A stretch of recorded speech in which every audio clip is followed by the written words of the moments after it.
환자를 외과로 보내야 할지 내과로 보내야 할지 결정을 못하는 것은 환자에 대한 진단이 정확하지 않기 때문일 것입니다. 지금 비대위와 혁신위의 투트랙 체제를 놓고 논란을 벌이는 새누리당, 꼭 이와 비슷한 상황이 아닐까 싶습니다. 황장수 미래경영연구소장, 황태순 정치평론가, 김관옥 계명대 정치외교학과 교수, 강희용 한양대 계명교수 네 분 모셨습니다. 어서 오십시오. 네, 안녕하세요.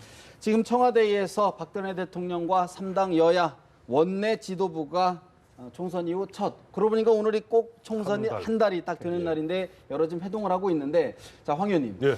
이번 회동 가장 관심 있게 보는 포인트 어떤 부분을 좀 짚어주시겠습니까?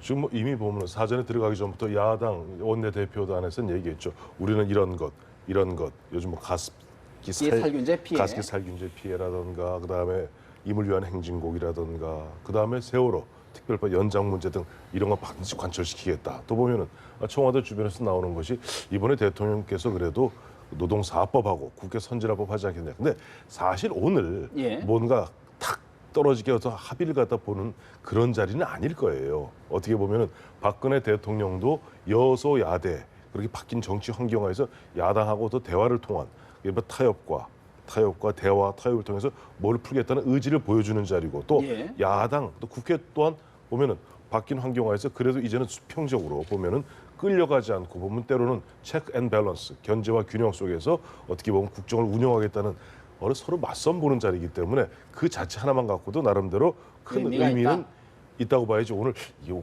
무슨 확실하게 딱 무슨 합의 문서라도 써야 되는 거 아닌가. 원래 그런 것은 이제 국회 돌아가서 여야 간에 해야 될 몫이겠죠. 어쨌든 기대치는 상당히, 국민들의 기대치는 높아지는 것만큼 틀림없는 것 같은데, 오늘은 그 회담의 분위기가 중요하지요. 그 여야에서 자기가 주장하는 부분에 대해서 여야당의 원내대표들이나 대통령이 들어주겠다라고 말을 하지는 못할 겁니다. 왜냐하면 그 뭐 가습기 살균제나 그다음에 세월호 이 특조위 뭐 관련 이 세월호 특별법 개정 문제, 이런 문제는 대통령이 국회에서 잘 논의하기 바란다. 뭐 이렇게 예산이 말을 들어간다 이렇게 우려의 얘기도 했었죠. 그다음에 임을 위한 행진곡 같은 문제는 그것도 뭐 이렇게 이 국회에서 뭐 합의를 좀 찾아서 해결했으면 좋겠다 이러지. 뭐 대통령의 말 한마디로 하고 안 하고 된다라는 것 자체가 앞으로 또 이 청와대에 여러 가지 부담을 야기할 수 있기 때문에 할 수 있어도 말을 하지 않을 거고요.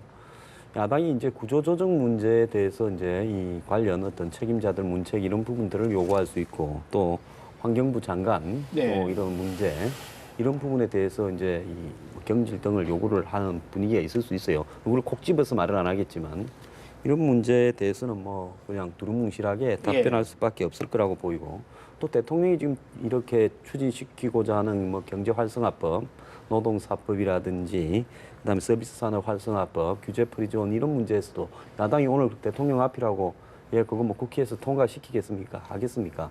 이제 중요한 것은 뭐 그런 문제를 서로가 일방적으로 전달했다라는 거고, 다만 회의 분위기나 또 회의에서 이 나왔던 이야기들이 그래도 이전과는 다르게, 이전에 보면 6번 했는데 그 원내대표나 당대표하고요. 한번 분위기가 좋았던 것이 박영선 원내대표가 뽑힌 다음에 그때 이제 대통령하고 면담을 했을 때 유일하게 분위기가 조금 이렇게 우호적이었고, 나머지 뭐 5번은 분위기가 살벌했죠.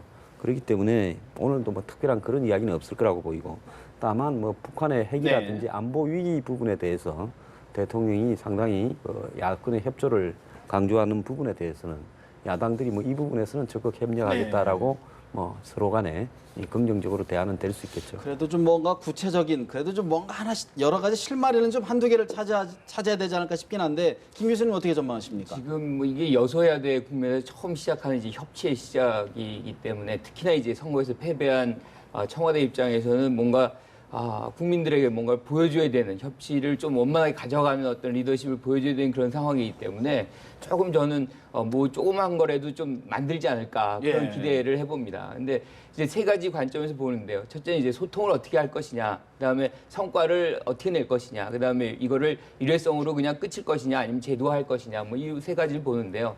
일단 소통의 이 문제가 사실 굉장히 비판을 많이 받았던 부분 아닙니까? 그래서 이 부분에 관해서는 많이 이제 전향적인 어떤 얼마 많이 들어주고 이제 뭐 이런 것들을 좀 하지 않을까 그런 기대를 하고요. 뭐 정리해와라든가 그렇죠. 뭐 근데 이제 문제는 성과죠. 지금 말씀하신 대로 뭘 만들어낼 것이냐. 그런데 뭐 여기서 상징적인 거라도 뭔가 하나 내놓지 않으면 이거 뭐 만나서 뭐 했느냐. 뭐 대표적으로 상징거를 그나마 뭘 좀 꼽는다 그러면 뭐 어떤 임을 위한 행진곡이라든가 아. 뭐 아니면 뭐 세월호 특별법이라든가 아니면 뭐 즉석에서 결정할 수 있는 정도의 그렇죠. 그러니까 제일 이제 즉석에서 할 수 있는 거는 제 생각에는 아무래도 뭐 임을 위한 위한 행진곡. 행진곡 같은 경우는 뭐 전향적으로 그렇죠. 좀 검토해라. 받아들이면 좀 모양도 그 분위기도 좋아지고 뭐 그런 모습들이 나중에 끝날 때 이제 하나의 이 상징적인 성과로 그리고 이걸 정리한다면 뭔가 이게 이제 협치가 시작되는구나라는 부분을 국민들에게 좀 인식시킬 수 있는 계기가 되겠죠. 근데 그것이 안 된다면 오히려 또 오히려 더 갈등을 어려워지는 또 거죠. 유발시키는 촉발될 수도 있다.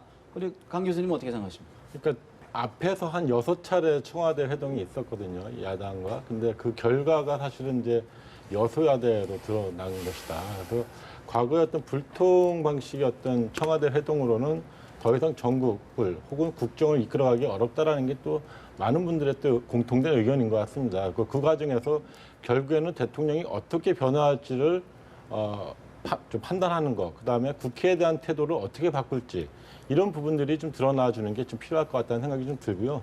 두 번째는 이제 그 뭐 구체적인 현안에 있어서 저도 이제 동의합니다만, 네. 그러니까 지금 당장에 어제 그 정의화 의장께서도 호남 의원들이 그저께인가요? 그때 이제 오셔가지고 5.18에서 지정곡으로 좀 해달라고 하는 부분에 대해서 결국 대통령이 결단할 문제다라고 얘기를 하셨고, 그래서 그런 자리가 오늘 된다면 좀 그것 때문에 상처를 입었던 분들에게는 다소 좀 위안이 되면서 가습기 문제라든가 지금 뭐 전월세 문제라든가 취업률 문제라든가 여러 가지 좀 민생 문제가 현안이 되어 있는데 몇 가지 부분에 있어서는 대승적으로 협력하고 네. 이 부분에 있어서만큼은 여야를 초월해서 이제 제발 좀 사이다 같은 정치를 하겠다 뭐 이런 시원한. 것들을 네. 좀 내놔야 될 거 아니냐. 그동안 하나도 내놓은 게 없거든요. 그러니까 늘 갔다 오신 분들도 절벽을 봤다고 하니 네. 그래서 이번만큼은 좀 달라졌으면 좋겠다라고 하는 지금 희망이 화면으로 집현전에서 박근혜 대통령하고 여야 원내대표 또 지금 여야 정책위원장들이 지금 환담을 하고 굉장히 네. 화기애애한 모습이란 말이죠. 근데 지금 구체적인 성과를 그래도 안 내놓으면 이게 오히려 더 삐걱거리는 계기가 될 수 있지 않냐. 저는 이번 기회에 세 가지 한번 짚어볼게요. 네. 첫째, 저 모습이 굉장히 어색해요. 어색하다. 왜냐하니까 박근혜 대통령 국무회의장 들어가기 전에 백악실에 국무회의 들어가기 전에 국무위원들하고 얘기할 때는 이렇게 커피 한 잔씩 들고 여름에는 좀 주스 넣고 서로 이렇게 두런두런 둘러 앉아서 이야기하죠. 예. 저런 식으로 일렬로 도열하지 않습니다. 그래서 저런 모습이 그걸 보면 여야 그래도 여소야대 하에 여소야대 이고 아니고를 떠나서 야당의 지도자 그러니까 원내 그러니까 의회 지도자 지도부죠. 네. 의회 지도자들이 쭉 와서 일렬로 도열했고 한 사람하고 보통 한 1분 정도 이야기하는 나머지 사람들은 그저 이렇게 뭐 손 모으고 있는 모습이 그게 썩 순서는 일단은 우상호 원내대표 그래 정진석 1당 2당 3당이에요. 2당 3당이 1, 2, 3, 1, 2, 3인데 그게 썩 좋아 보이진 않더라. 왜냐니까 뭐 국무회의 전에는 보면 같이 어울리지 않습니까? 그렇게 어울려서 티타임 아이스 브레이킹 하는 거죠. 한 5분 정도 아이스 브레이킹 하는데 그렇게 보면 좀 긴장된 분위기 푸는 그런 모임이 오히려 더 낫지 않았겠는가 하나 하고 그다음에 우리 협치 이야기하는데 협치 부분도 이래요. 우리가 엄밀한 정치학적 의미의 협치라는 것은 사실은 여야 협치라는 건 없습니다. 협치라는 것은 정부와 반관 반민 민간 NGO들 네. 이들이 함께 무엇을 일구 나가는 것을 가버넌스 협치라고 하는 것이지 원래 보면 여야를 막론하고 정치권에서는 그렇게 소통하고 대화하면서 타협하면서 가는 것이 정치지 그것이 만약 유독 뭐 가버넌스 하는 부분은 조금 우리의 용어 표현을 잘못 쓰고 있다는 부분을 이거 한번 짚어두고 싶고 세 번째 이게 정말 중요한데 아까 소기의 성과를 말씀하시면서 앞서 두 분은 임을 위한 행진곡 거기다 정우혜 의장 말씀하시면서 기념곡 지정을 말씀하셨습니다만 이거는 그렇게 간단한 문제가 아닙니다. 왜냐하니까 대한민국에는 지금 5개 5대 국경일이 있고 46개 정부 기념일이 있습니다만 어디에도 지정된 기념곡은 없습니다. 심지어는 대한민국에 우리가 늘 부르고 있는 애국가조차도 우리가 어떤 법률적 근거에 의해서 기념곡으로 지정된 바가 없습니다. 그런 상태에서 대한민국 헌정사상 최초의 기념곡을 갖다가 임을 위한 행진곡을 놓고 예를 들어서 보수단체 쪽에서는 굉장히 또 말들이 많아요. 그 부분 갖고 그걸 놓고 갑론을박버리고 공청회를 갖다 3박 4일 해도 될까 말까입니다. 당초 이 문제가 제기되었던 것은 뭐냐니까 원래 1997년부터 2008년까지는 재창을 했었어요. 행사에서.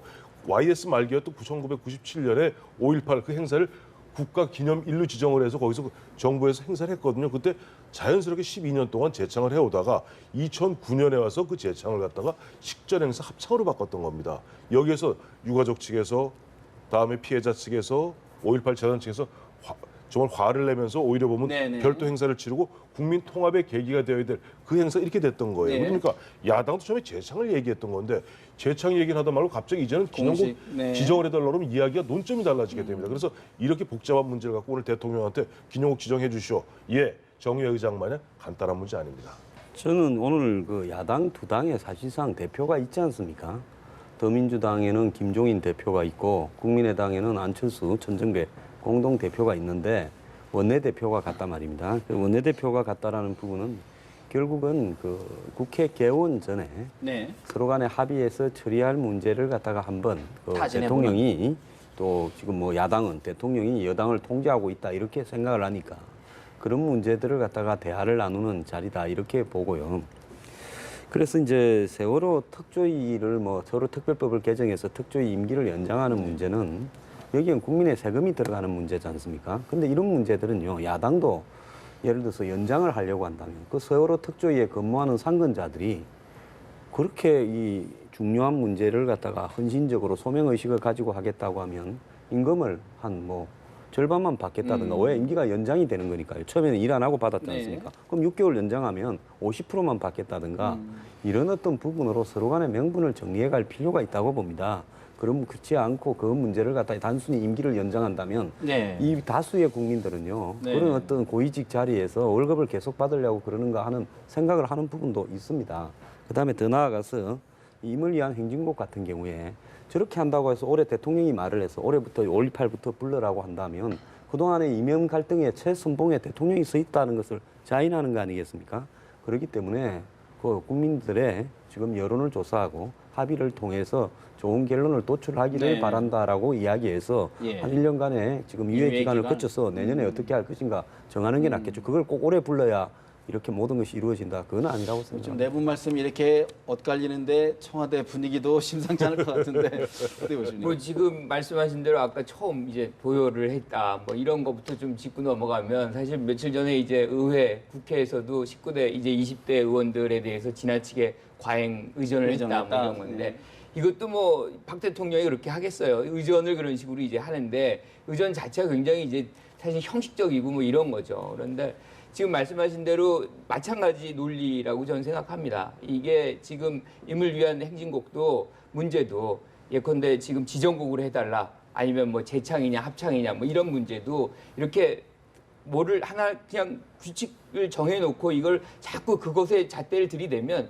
사실 해결하기 굉장히 어렵죠. 그래서 그런 것들 전향적으로 내가 입장을 밝히는 그런 자리 이런 것들이 이제 국민들에게는 하나의 희망이 되는 것이고 아 이게 이제 두 세력이 이제 뭐 이 좀 화합하고 좀 서로 배려를 하는구나 뭐 이런 것들 인식시키게 해주는 그런 장면이 국민들이 좀 보고 통치권자로서의 싶어하는 어떤 거죠. 통큰 그렇죠. 걸 바란다 이런 말씀이신데 그러니까 이제 뭐 얼마 전에 그 오바마 대통령이 이제 백악관에서 했던 모습하고 비교가 돼서 저런 모습도 어떤 사실 행동이 있었죠? 뭐 그때도 이제 그 만찬 자리에서 이제 쪼크도 하면서 아, 좀 네네. 편안한 자리를 유지하는 그런 분위기.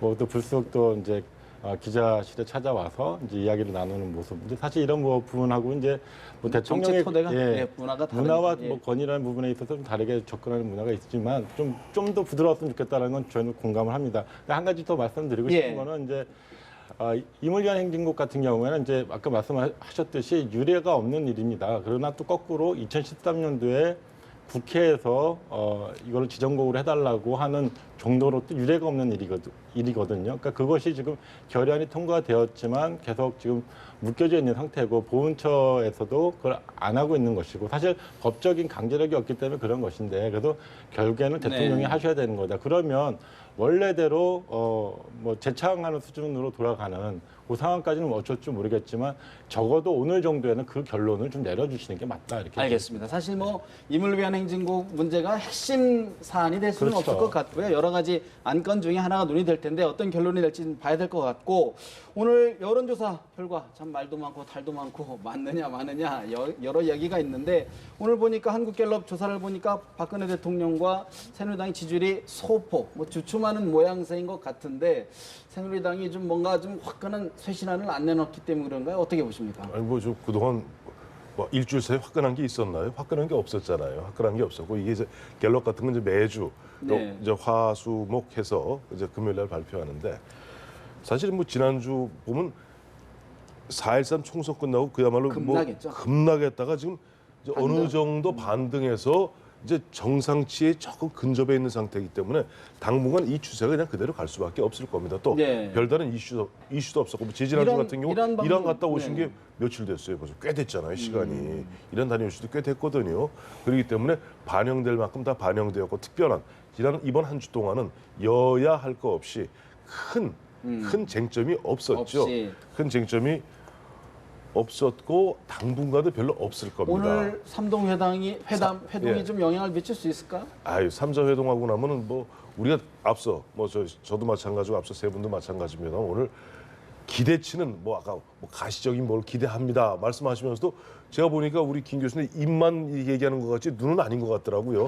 별로 기대하는 것 같지는 않아요. 그러니까 입은 기대는 하지만은 내심 보면 크게 오늘 뭐 어차피 서로 맞선 보는 자리고 서로 어떻게 보면 상견례하는 자리이기 때문에 뭐 네. 가시적인 게 없거든요. 그러니까 이것 때문에 갑자기 뭐 내일 누구는 폭등하고 누구는 폭락한다 그런 일 없을 알겠습니다. 거예요. 그런데 또 이번에 보니까 조사 결과를 보니까 안철수 국민의당 대표하고 문재인 전 대표가 사실 차기 대권 주자를 놓고 엎치락 뒤치락을 한단 말이죠. 이런 것은 어떻게 해석하십니까? 지금 뭐 안철수 대표는 현직 의원이자 이 당 대표로서 언론 노출이 많은 편이고요. 그다음에 이제 문재인 전 대표 같은 경우는 어떤 형태로든 정치 일선에서 물러나 있겠다. 본인이 뭐 광주 방문에 대한 지금 딜레마에 빠져 있지 않습니까? 그러니까 지지율이 이 언론에서 이렇게 잡히는 부분이 별로 없다 보니까 조금은 떨어질 수 있죠. 예. 근데 현재 뭐 저런 지지율은 두 사람이 엎치락 뒤치락 하는 것은 중요한 게 아닌데요. 두 사람이 근본적으로 기존의 국민들이 두 사람에 대해서 갖고 있는 그 장점도 많지만은 단점에 대해서도 너무 잘 인식하고 있어요. 예를 들어서 문재인 대표 같은 경우에는 안보 문제나 이런 문제에서 과연 전향적인 모습을 보일 것인가, 또 경제나 민생에 있어서 야권이 과거하고 다른 어떤 틀을 가지고 우리 정부에 협조하라는 게 아니라 실사구시적인 접근을 할 것인가 하는 문제가 있겠느냐. 있고요.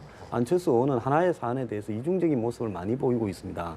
그건 뭔가 하면 북핵 문제에 대해서 지금 제재만 있는 응사가 아니다. 대화를 하라 그러고요. 안보 문제에 대해서 DJ의 햇볕 정책 노선을 따르겠다. 이렇게 이야기하는데 예. 그러면서 또 어제는 28사단에 가가지고 또 장병들하고 또 이렇게 대담을 나누는 모습을 노출시켰어요.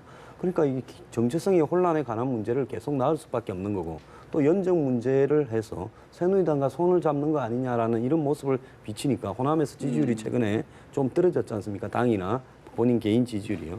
이런 문제가 있는 부분이라고 보고 저는 뭐 대통령 지지율은 이란을 가서 올리겠다. 또 뭐 어떤 이 이벤트를 통해서 올리겠다는 게 아니라 대통령이 현 시점에서 지금 국정 운영의 방향을 이렇게 턴하고 있다라는 모습, 또 그걸 야당을 대하거나 국민을 대하는 어떤 부분에서 뭐 억지로라도 자세를 바꾸려고 노력을 하고 있다 하는 모습을 구체적으로 보여주면서 여론을 갖다 끌어올려야 되는 것이 더 중요하지. 일회성 이벤트로는 항상 이렇게 요요 현상처럼 이렇게 조금 올랐다가 떨어졌다가 이럴 건데요. 날조간다. 과연 지지율을 가지고 이렇게 이 지금 남은 여소야대의 임기를 끌어갈 수 있을 것인가?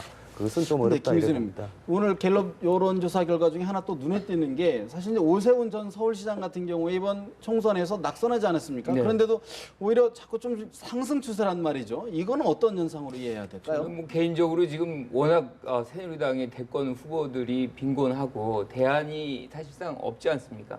뭐 이런 부분에서 뭐 지금 계속 물어보는 인원들이 계속 있고요. 네. 여기서 일정 부분 이제 차악을 제거하는 수준에서 선택을 하는 그런 상황의 어떤 결과가 아닌가 뭐 이렇게 추측을 해보는데요. 예. 큰 의미가 지금 상황이 있는 건 아니다. 뭐 그렇게 일시적인 것으로 예, 봐야 된다. 예, 예. 자, 새누리당 이야기도 좀 해봐야 될 것 같은데 지금 새누리당 비대위냐 혁신위냐 이 투 트랙을 놓고 사실은 굉장히 안에 좀 갈등이 좀 분출되는 양상인데 강 교수님 어떤 현상으로 좀 보고 계십니까? 그러니까 뭐 이제 최근에 결론 내린 게 사실 뭐 관리형이냐 혁신형이냐 했다가 그 관리형에다가 이제 혁신을 별도로 가미하는 형태로 해서 투트랙 형태로 섰는데 지금 이 투트랙을 보면 이 포장도 안 돼 있고요. 거기다 이 바퀴도 지금 바람이 빠져가지고 잘 갈지 안 갈지 그래서 선뜻 누가 올라타가지고 운전하려고 하지도 않는 그런 지경까지 몰려온 것 같습니다. 그래서 진짜 새누리당의 혁신에 대한 그 갈망이 있는지 여기에 예. 대해서 모두 좀 회의적으로 보는 것 같고 심지어 오늘 이제 뭐 석관을 기점으로 해가지고 뭐 일종의 그 당 내의 어떤 분화 또 뭐 제4당의 출연까지 이제 얘기되어지는 상황까지 몰린 것 같거든요. 그러니까 그런 지경에 지금 정진석 대표가 사실 청와대에 가 있습니다. 그러니까 원내대표단만 따로 불러가지고 한 건 사실 박근혜 대통령께서 청와대 회동을 한 것 중에서 이제 두 번째거든요. 그러니까 사실 어떻게 보면 정진석 대표한테 힘을 실어주는 모양새가 될 수도 있지만 실제로 이것이 당내에서 비박계나 친박계의 전폭적인 지지를 받지 못하면서 사실은 더 어려워지는 상황으로 가지 않겠느냐. 그래서 또 아까 지지율하고 잠깐 말씀을 드리면 지금 이 박근혜 대통령 지지율하고 새누리당 지지율하고 이번 조사를 보면 똑같습니다. 정말? 네. 그러니까 이거 뭐냐면 예전에는 박근혜 대통령 지지율이 높아서 정당 지지율을 끌고 갔거든요.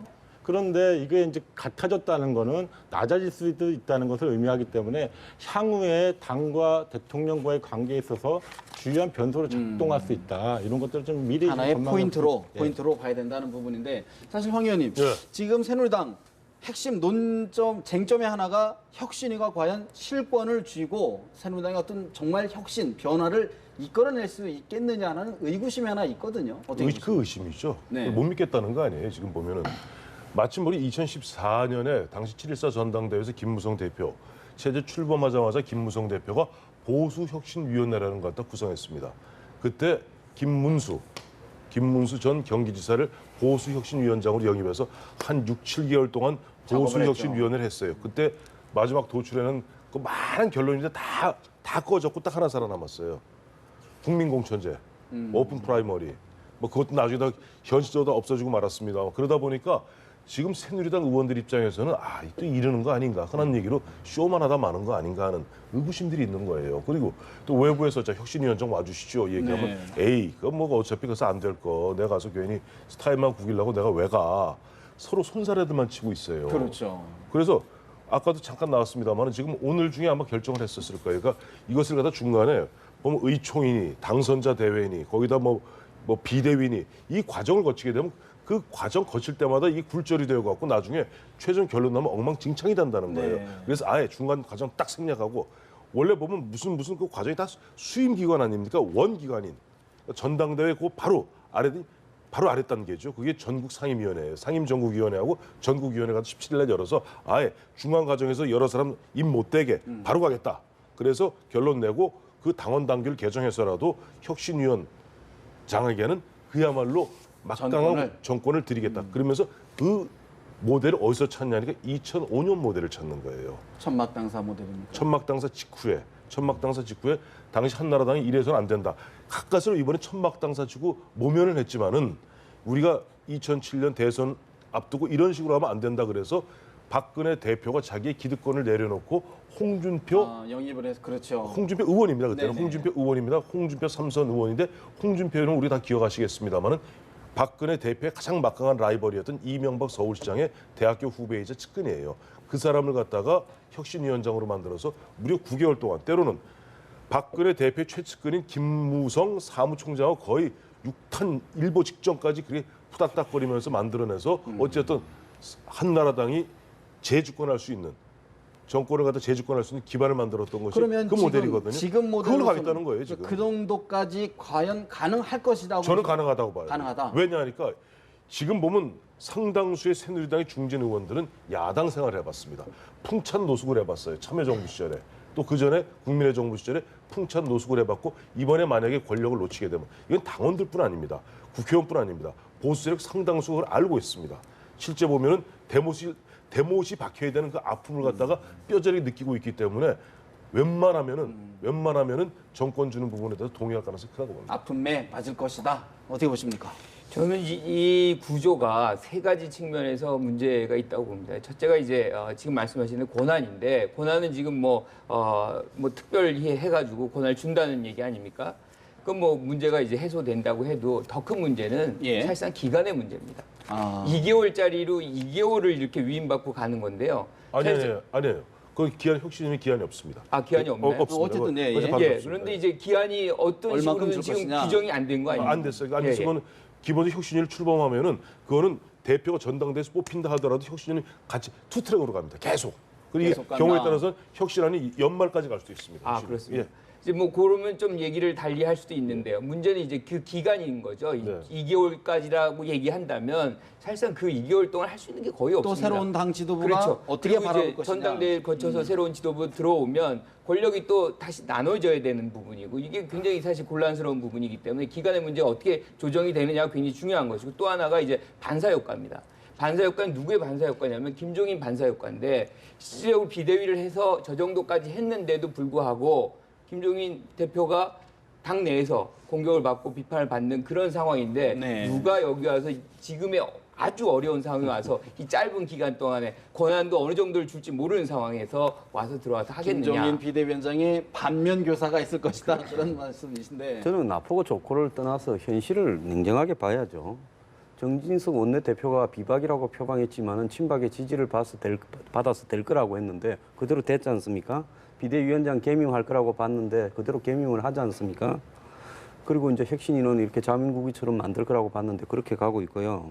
그다음에 이제 적절하게 총선 책임론이 희석될 수 있는 시기에 조기 전대를 할 거라 했는데 7월 달에 하면 아직 총선 책임론이 좀 거론될 것 같아서 8월쯤으로 미루고. 이렇게 이제 해서 네. 그것도 8, 9월이라 해놨지 않습니까? 그래서 이제 거의 관철되고 있다. 사실상으로 새누리당의 이 비주류는 비박은 거의 지금 총선 패배 이후에 친박의 무력화되기보다는 비박이 더 무력화되었다. 이런 입장입니다.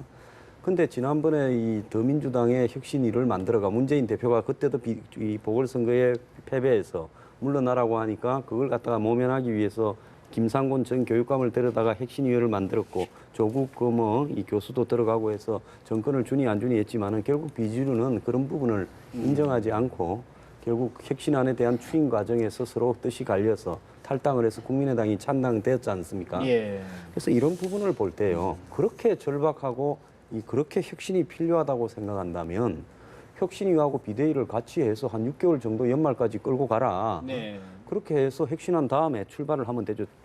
대선까지 시기 많이 남았습니다. 주요 선거도 없어요. 뭐가 급해서 그걸 못 합니까? 근데 그렇게 할 생각이 없고 조기 전대론과 좀 맥이 다 있네요. 조기에 그 당권을 해소하겠다는 의지가 명확하게 실려 있지 않습니까? 그래서 이런 상황은 지금 비박들이 워낙 지리멸렬하게 되어서 그렇지만 뭐 지금도 이제 소리들이 조금씩 나오고 있는데 그런 어떤 부분들이 제가 볼 때는 이게 원만하게 수습이 잘 되지 않을 것이다 이렇게 보고요. 특히 국민들이 이 부분을 어떻게 바라보는가 하는 부분에서 저 당은 저렇게 치고도 정신을 못 차리고 또 적당히 해서 가려고 하는구나 밖에 생각을 안 한다고 봅니다. 일단 뭐 새누리당 내에 혁신 무용론이 좀 팽배하게 있다 이렇게 좀 보여지고요. 그래서 이거를 뭐 극복하기 위한 그럼 에너지가 있느냐라고 했을 때 이 에너지를 만들 이해관계자가 아까 말씀하셨던 비박인데 사실 그 뚜렷한 리더가 없는 상태예요. 구심점이 없다. 구심점이 없기 때문에 이 부분에 있어서 힘을 응집시키기 어렵다. 그리고 아까 이제 2005년도 그때 상황을 얘기하셨는데 사실 그때 2005년도는 당시에 새누리당이 뭡니까 야당 8년차 시절을 보냈기 때문에 그런 결기라도 있었고 지금은 여당 8년을 했고 초근 목비 시절이었다. 예, 거기에다가 당도 지금 사실 122명 중에 70명 이상을 장악한 다수파가 있고 지금 사실 급한 게 없다고 보는 거예요. 그리고 지금 이제 앞으로 오늘 내일 중으로 해서 어떻게 나올지 모르겠습니다만 이제 정진석 비대위원장이 비대위원을 어떻게 구성을 할지 또 혁신위 원장 문제도 있지만 혁신위가 어떻게 구성될지에 따라서 내부에 사실 이 비박들이 움직일 수 있는 명분들을 많이 던져줄 것 같다는 느낌이 들거든요. 그래서 비박들이 튀어나갈 수도 있는. 그러니까 즉 앞으로 올해 안에는 그 새누리당을 둘러싸고 이 원심력이 구심력보다 훨씬 세지는 상황들이 많이 벌어질 것 같다라는 느낌이 이제 듭니다. 예, 사실 그렇다 보니까 지금 이제 더 그나마 과연 외부든 내부든 뭔가 좀 새로운 인물을 좀 수혈을 해야 되는데 인물론에 지금 시달리는 것 같은데 민경욱 원내대변인 이야기 잠시 들어볼까요? 혁신위원장의 적절한 분이 계시면 기다릴 이유가 없습니다. 짧게 말씀하셨습니다. 기다릴 이유가 없다고 그랬는데 모든 분들이 지금 손사래를 치고 있는 거 아닙니까? 가서 내가 뭘 할 수 있겠느냐 이렇게 손사래를 치는데 예. 조기 전당대 그론까지 한번 결부해서 본다고 그러면 어떻게 전망하십니까? 외부, 외석, 혁신. 이제 크게 흐름이 두 가지더라고. 아까 보니까 홍문표 네. 저 부총장이죠. 부총장 지금 총장 권한대행입니다만 모 방송에 그 인터뷰하면서 아이고 좀 보니까 어제 보니까 옛날 그 국회의장 당 대표 지내셨던 상임 고문님들 모셨더니 상임 고문님들 박희태 이제 전 국회 부의장 비롯해서 그거부터 바깥에서 찾느냐 그 안에서 찾으면 되지. 그렇죠. 예. 그런 얘기에 대해서는 이렇게 얘기하더라고요. 홍문표 사무총장 대행은 내부에서 찾으면 또다시 그 밥에 그 나물이란 얘기 듣지 않겠느냐. 그 나물에 그 밥이란 얘기 들어서는 아무것도 안 된다. 그리고 외부에서 좀 찾으려는 분들이 손살에 치고 있지만 그분들이 기본적으로 새누리당 보수 이제 중진 원로들이죠. 그 부분 당에 대한 애정이 없어 그러는 것이 아니다. 그렇다면 뭔가 확실하게 권한을 주고. 네. 근데 권한이라는 게 우리 김종인 비대위라든지 2012년 박근혜 비대위가 성공할 수 있었던 거는 칼자루를 줬거든요. 총선을 앞두고. 이러면 과감한 인적 쇄신이 가능했죠. 근데 작년에 김성원 혁신이가 안 된 이유가 뭡니까? 칼자루가 없거든요. 의원들을 상대로 한 거죠. 그럼요. 그게 간단하잖아요. 지금 뭐 의원도 아직 20대 의원들 빠지도 안 달았습니다. 예. 다 당선이신 분이에요. 어떻게 하겠습니까? 멀쩡히 당선된 20만 선량보로 당신 그만둬 얘기할 수 있습니까? 근데 그것에 버금, 그거는 못하더라도 어쨌든 간에 상당한 정도의 권한을 드리면 할 사람이 있을 것이라는 거니까 그래서 아까 민경욱 대변인도 짧게 얘기했죠. 사실은 뭐냐, 어떤 권한을 드리냐, 어떤 모양새를 갖추느냐. 그래서 나름대로 정진석 대표 나름대로 고육지책으로 짜낸 것이 중간과정 생략하고 상임정국위원회에서 바꿔 얘기하면은 권한과 기능을 주면 어떤 분이 와도 해낼 수 있다 그런 얘기네. 어떤 분이 와도 최소한권을 해낼 수 있다. 해낼 수 있다. 그 문제는 그거예요. 보면 다 알잖아요. 우리 얘기를 안 해서 그렇지. 뭐냐니까 과연 그러면 이 여당이기 때문에 아까 홍준표 당시 홍준표 혁신위는 성공할 수 있었던 것이 7년째 보면 초건 목피에 굶주리고 허덕거리고 헝그리 정신 예. 맞아요. 근데 지금 헝그리 정신 없는 것도 맞아요. 웰빙 된 건 맞아요. 그런데 보면 그때는 야당이니까 더 이상 당시 박근혜 대표만 어느 정도 양보하면 됐어요. 박근혜 대표 분명히 기득권 내려놨습니다. 그때는 분명히 기득권 내려놨는데 박근혜 대통령이 과연 기득권을 내려놓을 것인가, 당을 갖다가 통제하려는 그런 유혹으로부터 어느 정도 벗어날 네. 것인가, 그거거든요. 그 부분에 대해서는 그건 앞으로 새누리당 스스로 헤쳐나가야 근데 되겠죠. 황 소장님, 사실 지금 여권 내부에서는 참 이렇게 갈 바에 차라리 어떤 보수를 한번 좀 이렇게 흐트러서 다시 한번 좀 이렇게 재판을 좀 짜보자 이런 목소리가 나온단 말이죠. 보니까 정의와 국회의장 같은 경우는 벌써 싱크탱크도 뭐 얘기를 하고 뭐 이런 얘기가 좀 있어요. 어떻게 전망하십니까? 글쎄요, 참 이 보수 진영을 위해서라도 차라리 저렇게 뜻이 다른 사람들이 이렇게 가는 것보다는 헤어졌다가 또 붙었다가 하는 것이 역동적일 수가 있고 야당이 좀 그러지 않습니까? 근데 지금까지 보면 보수는 절대로 분열 안 하는 것은 무슨 자랑처럼 하는데 분열 좀 했다가 내년 대선에 야권처럼 좀 합치는 게 더 나을 수도 있는데요. 근데 지금 이제 하나의 또 다른 변수가 등장한 것이 안철수 국민의당이 연정을 하거나 안 그러면 새누리당과 대선 후보를 갖다가 합치거나 또 다르게 이제 이 개헌을 갖다가 전제로 걸고 대선에 같이 임하거나 이럴 가능성이 매우 높아졌다라는 겁니다. 그래서 원래 안철수 의원 주변에는 이 새누리당의 친이계가 좀 가까웠다 이렇게 이야기들이 되고 있었죠. 자, 그런데 지금 거기에 들어간 참모들이 이제 이번에 당선도 된 사람도 있습니다. 핵심 참모가요. 이런 부분을 염두에 두면 비박들이 움직일 공간이 훨씬 더 넓어져 있다.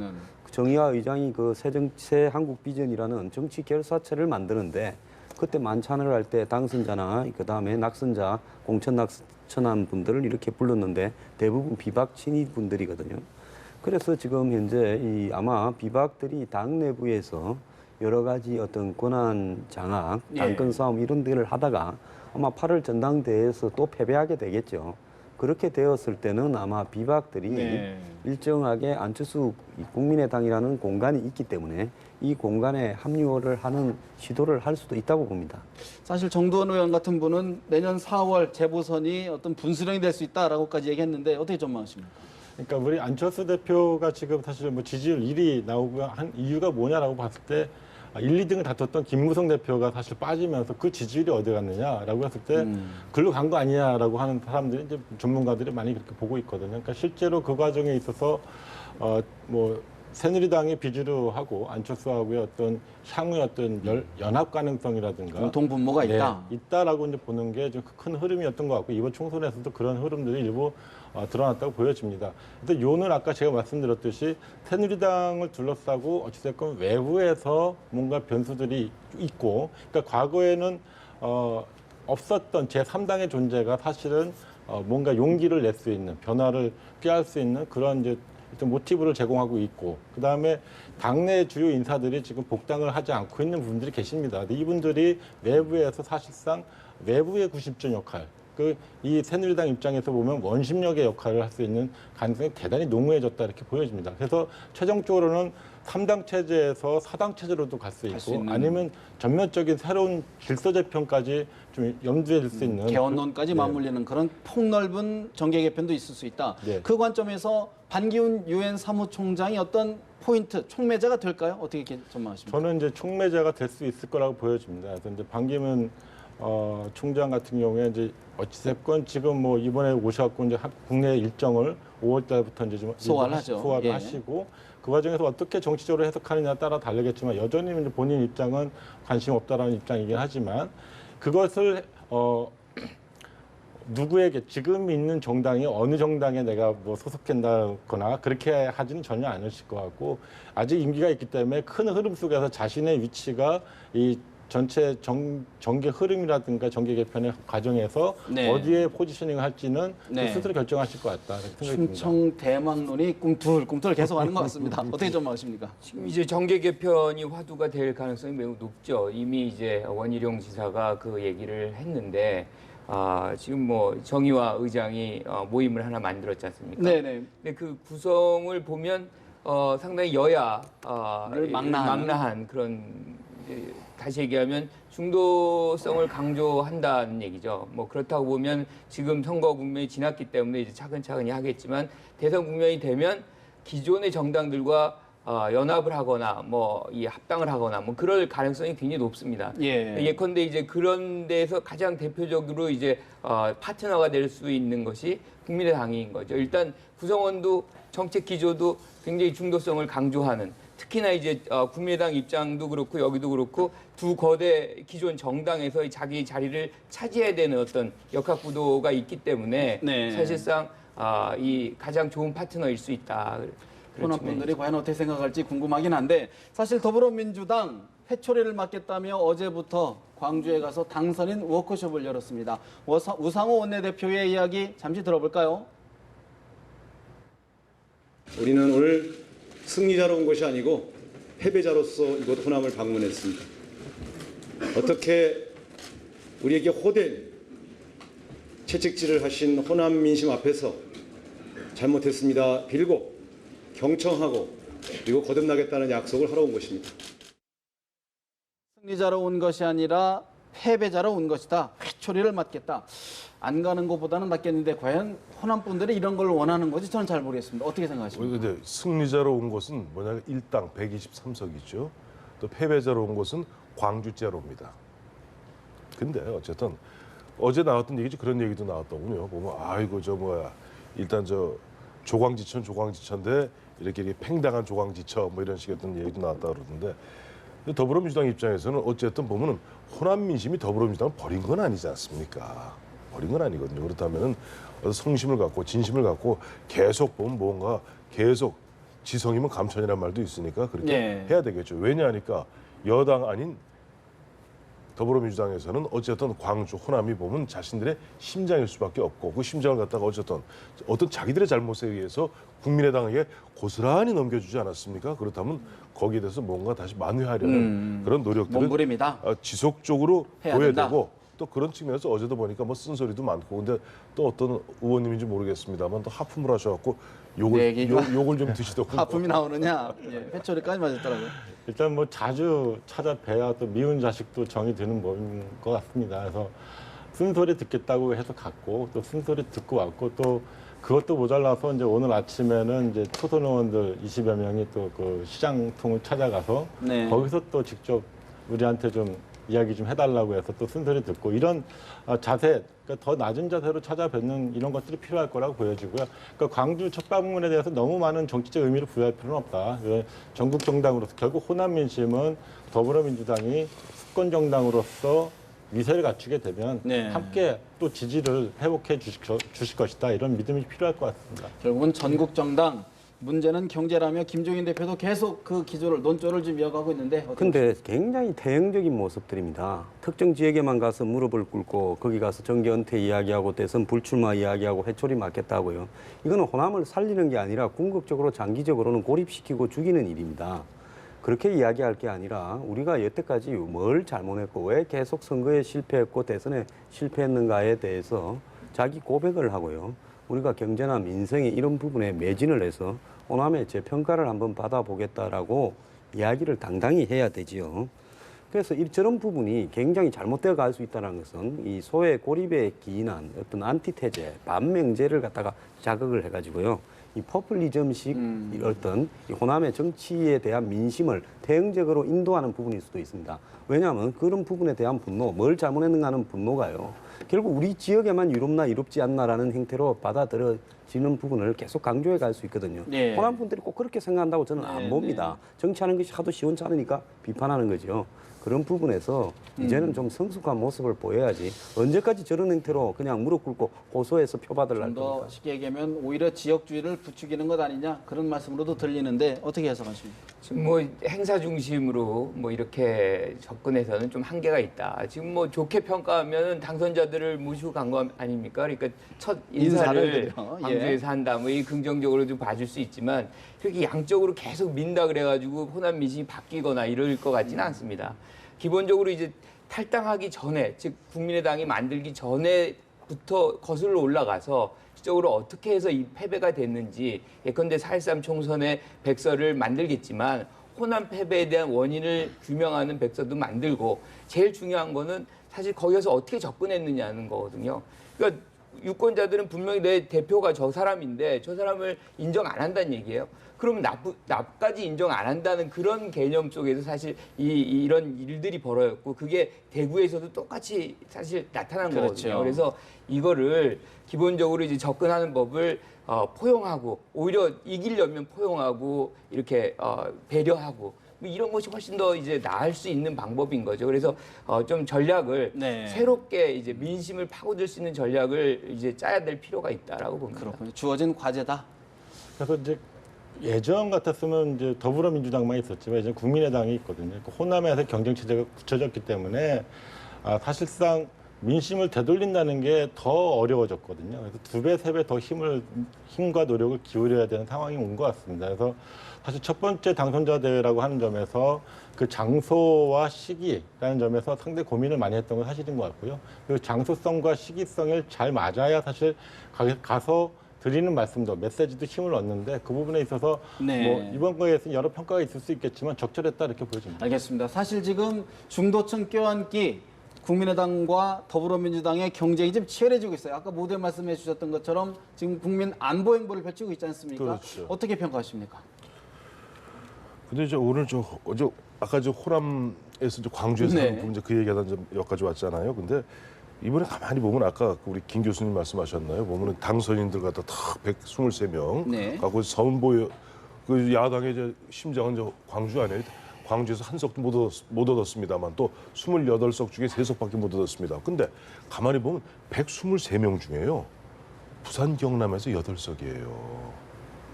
민주당 역사 이런 일이 없었습니다. 민주당 역사상 네. 60년 역사상 과거 옛날 통민당 말고 평민당 계열 민주당 역사상 9석, 대구 경북에서 1석, 부산 경남 울산에서 8석, 지역구에서만. 네. 8석이면 부울경 40석 중에 5분의 1입니다. 그다음에 충청도에서 이번에 12석 얻었어요. 이거 갖고 간 겁니다. 왜냐하니까 지금 호남 민심이 그렇다고 그래서 더불어민주당 문재인 보기 싫으니까 너희 다시는 안 보겠다. 이건 아니거든요. 어느 당이 되었던 국민의당이 되었던 더불어민주당이 되었던 그야말로 우리와 손잡고 네. 정권을 갖다 되찾아올 수 있는 그 정당. 흔한 얘기로 수권 정당이라고 그러죠. 수권 가는 정당을 보는 건데 그런 부분에서 저는 더불어민주당 이번에 우상호 원내대표가 네. 광주에서 그와 같은 것을 몸을 낮추면서도 자기의 가능성을 보였다는 측면에서 나름대로 전략적 선택을 했다고 봐요. 국민의당 얘기는 우리 황 소장님께 좀 여쭤봐야 될 것 같은데. 예, 저기 국민의당 이야기도 포함되고 네. 야당에 포함되는 부분인데 지금 그 미국이 북한하고 핵을 비핵화하면 장거리 미사일을 개발하지 않으면 일종의 그 평화협정, 불가치 협정을 하겠다는 거 아닙니까? 그 DNI의 그 국가안보국에 클래프 국장도 그것 때문에 얼마 전에 왔다 갔어요. 그러면 처음에 원상대로 있다가 도발을 했는데 도발을 다시 원상대로 간다면 그걸 가지고 보상을 해주겠다. 평화협정으로요. 예. 평화협정을 하면 주한 유엔사, 예, 예. 한미연합사들이 다 해체되고 예, 예. 주한미군 철수로 연결될 수 있는 부분인데요. 그 부분하고- 야당이 이 부분에 입을 다물고 있습니다. 그래서 안보 문제를 야당이 말씀하시는군요. 정말 안보 문제를 갖다가 강하게 주장하려고 한다면 이 문제에서 야당의 입장은 뭔가 명확하게 밝히고요. 이런 문제만큼은 여야가 하나 돼야 되는데 과거에 야권의 상당한 숫자가 평화협정을 지지했거든요. 그런 부분에 대해서 야당이 분명하게 입장을 밝혀야 지금 북한의 핵에 대해서 비판하는 거, 말로 비판하는 거 다 합니다. 그 부분에 대해서 진정성 있게 정책으로서 입장을 한번 결정해봐라. 어떤 보여주기 안보 행보가 아니라 실질적인 정책을 내놔야 된다, 입장을 내놔야 된다 그런 말씀이신데. 자, 국민의당이 지금 이제 사실 신당 효과는 이제 거의 정점을 찍었고 이제 내려가는 상황, 즉 정상화 수준으로 이제 내려오는 건데 다시 얘기하면 이제 실력으로 보여줘야 되는 거죠. 실력으로 이제 국민의 평가를 받아야 되는 그 시점이기 때문에 새로운 어떤 이 예컨대 중도화 전략이라든가 뭐 이런 것들을 지금 보여주는 거죠. 그 차원에서 아마 안보 이슈를 이제 들고 나온 건데 사실상 어떻게 보면 약간 뜬금없다. 지금 지금 말씀하셨지만 아까 이 북한 문제 같은 경우는 공식화된 얘기가 아니거든요. 그러니까 네. 그걸 얘기할 수 있는 상황은 아닌 것 같고. 네, 아직 근데 섣부르죠. 평화협정 얘기까지는. 아직 예. 좀 더 진도가 네. 나가야 되는데. 존 캐리가 이야기했어요. 예, 직접적으로. 알겠습니다. 근데 어찌됐든 이런 상황에서 이제 이 안보 이슈를 끄집어내는 것 자체가 조금 이 수세에 몰리는 그런 부분을 느끼게 한다. 네. 예. 지금 사실 이제 안보 이슈보다는 이제 개원 협상이라든가 경제 민생 이 이슈에서 그러니까 막 건드려 놓기만 하고 사실 해결되는 거 없이 넘어가거든요. 그러니까 네. 이런 부분에 있어서 좀 하나하나 짚어가면서 해결책을 내놓는 모습이 좀 더 진중한 모습이 아닐까 이렇게 생각합니다. 지금 박근혜 대통령과 여야 3당 원내 지도부가의 회동이 지금 1시간 22분 만에 지금 종료가 되고 예. 아무래도 이제 어떤 이야기가 오갔는지 서로 이제 문화를 좀 정리도 하고 이야기 좀 정리해보는 시간일 것 같은데 정리해서 아마 6시경쯤 되면 발표가 될 것 같은데 네. 어떤 내용이 들은지 계속 저희들이 속보로 전해드리도록 하겠습니다. 네 분 말씀 여기까지 드리겠습니다. 고맙습니다. 고맙습니다. 그런데.